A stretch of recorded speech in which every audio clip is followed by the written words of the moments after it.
क्या आपको पता है किसी भी पर्सन ने अगर विल बनाई है और वो एग्जिस्ट में है तो वो विल एग्जीक्यूट नहीं हो सकती। चलिए आज हम देखते हैं नया टॉपिक, नया कॉन्सेप्ट, स्पेस सक्सेशनिस्ट। नमस्कार दोस्तों, स्वागत है आपका आपके यूट्यूब चैनल में लीगल प्रसाद।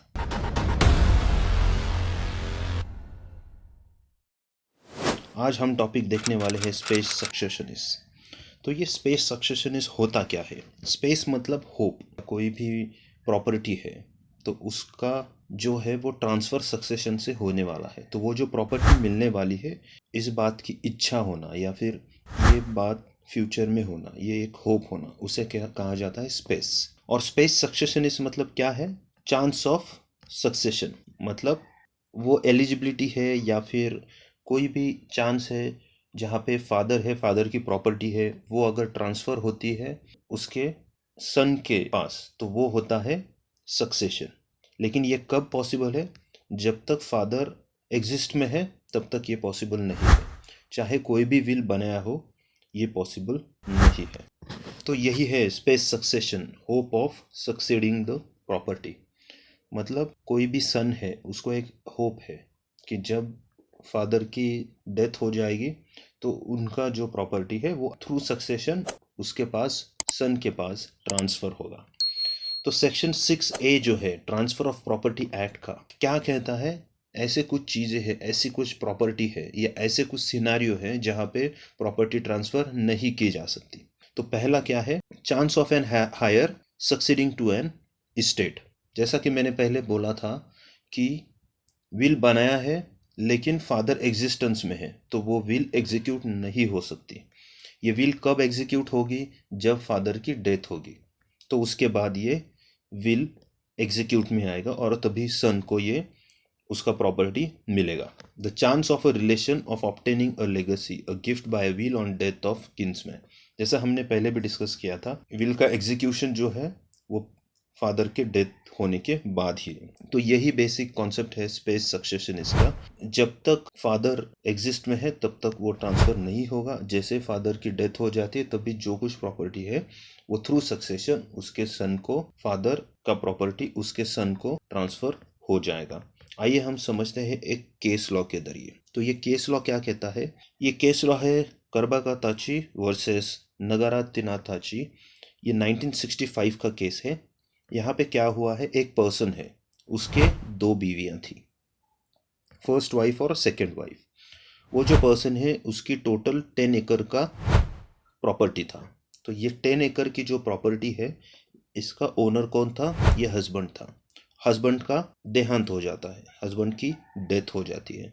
तो ये हस्बैंड की डेथ होने के बाद ये जो 10 एकर्स की प्रॉपर्टी है ये दोनों वाइफ 1 और वाइफ 2, ये दोनों में ये डिवाइड करके लेते हैं।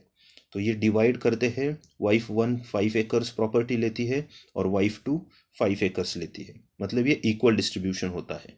अभी ये जो प्रॉपर्टी इनमें डिवाइड हुआ है या फिर जो पार्टीशन हुआ है, ये जो प्रॉपर्टी है वो एंजॉय कर सकते हैं, उससे जो कुछ बेनिफिट आएगा वो एंजॉय कर सकते हैं। मतलब मान लो अगर कोई खेती की ज़मीन है, उसमें अगर वो कुछ खेती करते हैं और उसमें से अगर कुछ गुड्स या कोई भी क्रॉप वगैरह प्रोड्यूस होता है तो उसका जो बेनिफिट है ये उनको उनके 5 एकर्स में जितना भी आएगा उसका वो बेनिफिट ले सकते हैं। आगे क्या होता है, सिनेरियो चेंज हो जाता है। उसमें से जो एक वाइफ थी, वाइफ 1, उसकी डेथ हो जाती है और अभी ये जो वाइफ सेकंड है, तो ये वाइफ जो है वो वाइफ 1 के 5 एकर्स पे हक बताती है और वो उसे 5 एकर्स पाने की इच्छा व्यक्त करती है। तो अभी होगा क्या कि ये 5 एकर्स का जो प्रॉपर्टी है ये उसको ट्रांसफ़र होगा या नहीं होगा, ये हम आगे देखते हैं। तो जैसा ही उन्हें वाइफ 2 को लगता है कि ये वाइफ 1 का जो 5 एकर्स का प्रॉपर्टी है उसे चाहिए होता है, तो कोर्ट में जब ये बात जाती है तभी कोर्ट ये ऑब्जर्व करता है कि वाइफ 1 का जो प्रॉपर्टी है वो वाइफ 2 के पास नहीं जाएगा। क्यों नहीं जाएगा? क्योंकि यहाँ पे रिवर्जनर का कॉन्सेप्ट अप्लाई होगा।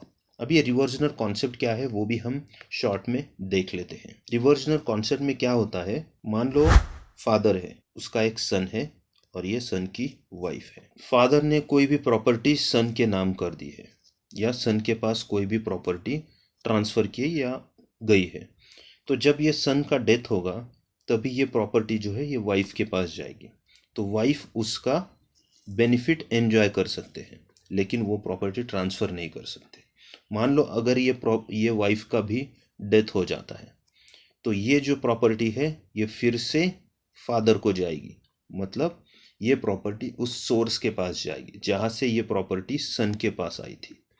तो ये जो कॉन्सेप्ट है ये है रिवर्जनर का कॉन्सेप्ट। तो कोर्ट ने यही कहा था, ये जो प्रॉपर्टी जो हस्बैंड के पास थी 10 एकर्स, उसका जो पार्टीशन हुआ था 5 एकर्स, अगर दोनों बीवियों की अगर मौत हो जाती है या कोई भी एक बीवी की मौत हो जाती है, तो वो जो 5 एकर्स का प्रॉपर्टी है वो किसके पास जाएगा? फादर के पास। तो ये था रिवर्जनर कॉन्सेप्ट और ये था स्पेस सक्सेशनिस्ट। तो आई होप ये आपको समझ में आ गया हो। अगर आपको कोई भी डाउट है आप कमेंट में पोस्ट कर सकते हैं। अगर आपको ये वीडियो वैल्यूएबल लगा हो तो प्लीज़ आपके दोस्तों के साथ ये शेयर कीजिए। फ्यूचर में हम आएंगे नए पॉइंट के साथ, नए सेक्शन के साथ ट्रांसफ़र ऑफ प्रॉपर्टी एक्ट के। तब तक के लिए धन्यवाद। जय हिंद।